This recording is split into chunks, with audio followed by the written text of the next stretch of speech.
Bom, nesta aula nós vamos aprender sobre os detalhes importantes da questão da pintura.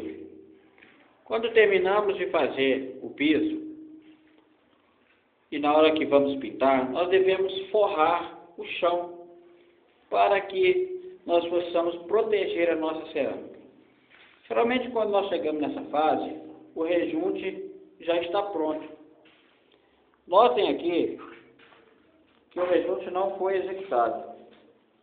Geralmente eu prefiro, numa reforma rápida como essa, deixar o rejunte para ser rejuntado por último, porque como tem muito pó para retirar, você pode rejuntar e o rejunte já entregar a reforma com o rejuntamento todo manchado.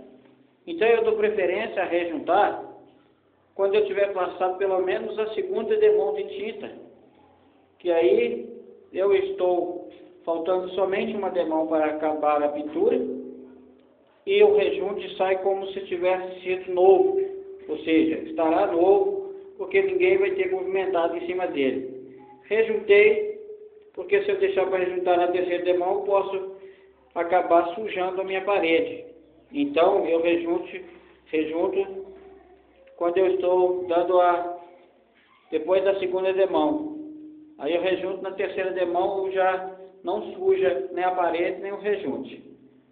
Bom, essa é uma parede muito antiga, muito velha. Então, uma das coisas que nós temos que atentar é qual é a base para fazermos uma boa pintura. Observe o reboco, o teto. Então, nós vamos ter que trabalhar muito esse teto. Retiramos primeiramente todas as partes soltas. Todas as partes soltas com a lixa, número 60, número 80, até 100, conforme a espessura da parede, conforme as partes a serem removidas. Outra coisa, reboco velho como esse, é necessário que se aplique o fundo preparador para paredes. Ele atinge a camada mais profunda da parede, fazendo com que a tinta não descole, venha a criar bolhas futuras e ela pode absorver melhor, além de economizar tinta. Aqui alguns detalhes do teto, como este, por exemplo, nós temos que retirar e tampamos com gesso. Se nós passarmos a massa corrida, ela vai murchar e demorar muito tempo para secar. Então nós aplicamos gesso para que possamos fazer então um bom serviço aqui. A porta, também nós trabalhamos com ela, porém o cliente aqui não vai colocar a porta agora, vai deixar sem porta por enquanto. Mas o ideal seria que já estivesse com os alisares assentados pelo menos, porque aí nós calafetaríamos por trás do alisar com massa corrida. Nós podemos aplicar aqui massa corrida ou massa acrílica, porque a massa corrida ela para lado interno, a massa acrílica é lado externo. Mas como está havendo uma umidade, de repente a massa acrílica nos ajudaria. Teríamos também que fazer um trabalho de impermeabilização externa nessa parede, que será feito mais para frente. Sempre quando a parede estiver úmida, nós temos que verificar que ela tem que secar durante 15 dias, no mínimo, para poder estarmos aplicando a pintura nela. Se nós aplicarmos a pintura, começarmos a pintura em cima da parede úmida, certamente ela não vai segurar, vai soltar a massa corrida. Então, aqui essa parede ela não está mais úmida, ela está muito manchada devido ao tempo que recebeu de umidade.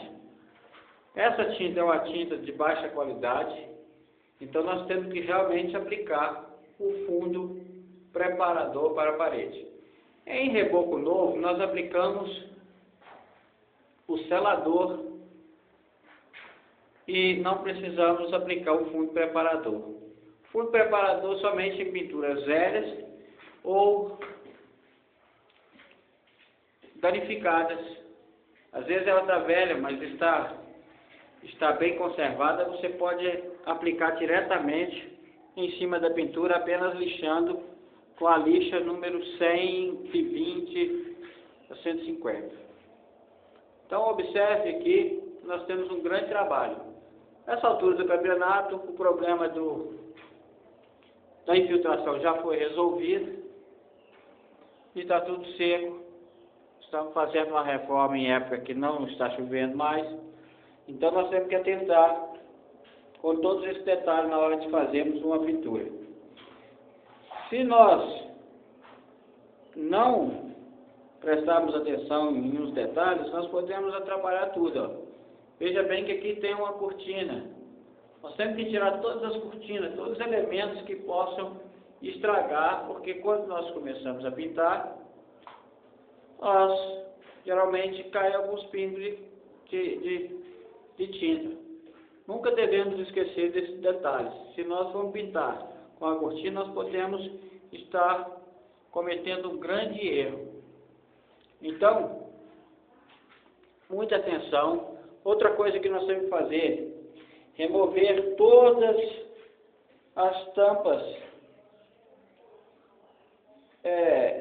da elétrica, porque senão na hora de pintar nós poderemos estar pintando essas tampas.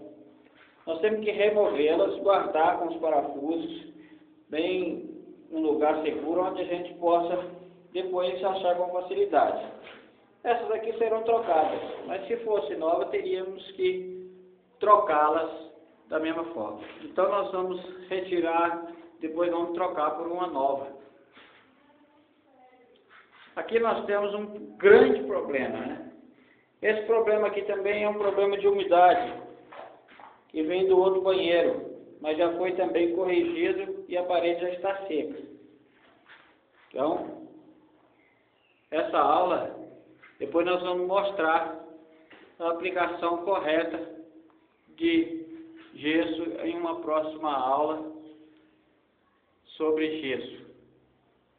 Então aqui é o primeiro passo que nós devemos fazer na reforma de um apartamento, lembrando dos detalhes da pintura, dos detalhes de forrar o piso, dos detalhes. Também tem um detalhe importante: os pés das escadas, se não tiver uma borracha, nós devemos colocar alguma proteção sobre ela, porque muitas pessoas não sabem, mas se tem algo que até não arranha a cerâmica, mas deixa a cerâmica preta. Muitos pintores não sabem que o principal inimigo de uma cerâmica é alumínio ou um material de aço.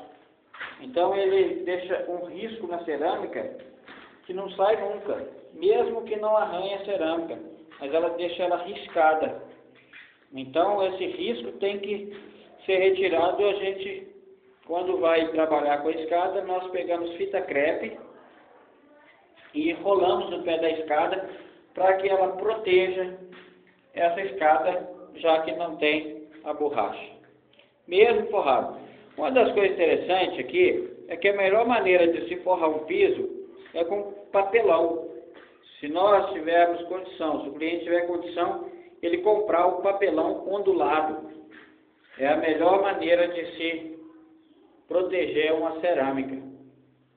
E o papelão não embola no pé das pessoas. A lona, geralmente, quando você está andando, você começa a retirar a lona com seus pés. Então, numa próxima aula sobre pintura, nós vamos estar mostrando como pintar também e aplicar uma massa corrida de forma adequada, assim como